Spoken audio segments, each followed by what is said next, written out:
Council. What do you make of the possible rebellion tonight? Thanks for talking to us, Barrett. It's very disappointing. These MPs, they're MPs. Unbelievable that they do not want protection for the population of the UK, because boosters protect you after you have been exposed.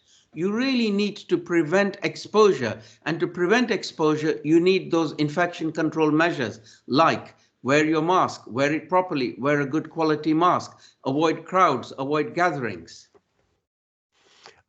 For people who are still thinking about having a booster, a third vaccination, can you explain why having a third one is so much more important than just having the first two? Yes, so the first two vaccines prime your body and make it recognize the SARS-CoV-2 virus. And what we have found is that the level of antibodies drops sharply after about 6 months following those two vaccines. And then what we have also found additionally is when we give you the booster, it's the same vaccine, same stuff. It boosts your immune system. In other words, it gives it another wake-up call.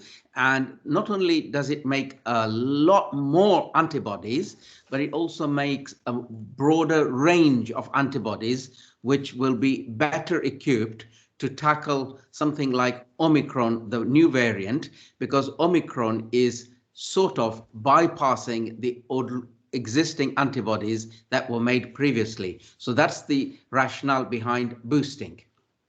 There seems to be a theory going around, and I've heard it when I've been doing a phone-in show on our sister station, LBC, where people are saying this is actually the perfect sort of herd immunity variation or mutation, because it's very infectious, but it doesn't make you very ill. And they are suggesting it would be better for us all just to get this thing and be done with it. Can you tell me why that is not a good idea? Yeah. It's not a good idea. It's a terrible idea. So we should never go for herd immunity by infection. If you go through the herd immunity by infection, whilst most people will be okay, let's pick a number, 0.2 to 0.5% may become very seriously ill. Well, 0.2 or 0.5%, that range of millions of people is still a very large number, and that large number may become seriously ill and some of them will die. So we don't want to go down that route, even though this may be mild disease causing, but it's not zero disease causing. And in some cases, it will be serious disease causing, that small 0.2, 0.5% of the population. In Scotland, Nicola Sturgeon has suggested that there should only be 3 households mixing, but not on Christmas Day. Do you think that should be incorporated right across the UK? Well, I would go a little bit further and to say, look, this virus is highly infectious, and we should have a measure in place now to reduce that transmission and exposure. So reduce gatherings, your office parties, your public transport, work from home, wear a good quality mask. All of these measures reduce the infectivity of the virus to other people, and that brings down case numbers, and that keeps you in a better position. So it's those sort of measures. If you start now, then when it comes to family gatherings over Christmas, many people can get together because you won't be that exposed person potentially infected.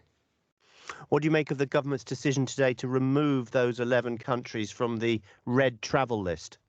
I think that is fair enough in that there is extensive community transmission of Omicron now in the United Kingdom and other European countries. So it's almost a case of same. They've got infections, we've got infections. But what we should do really is, instead of having these knee-jerk reactions of putting countries under red list, so to speak, is be on that watchfulness of where are variants of concern coming from and specifically exclude them.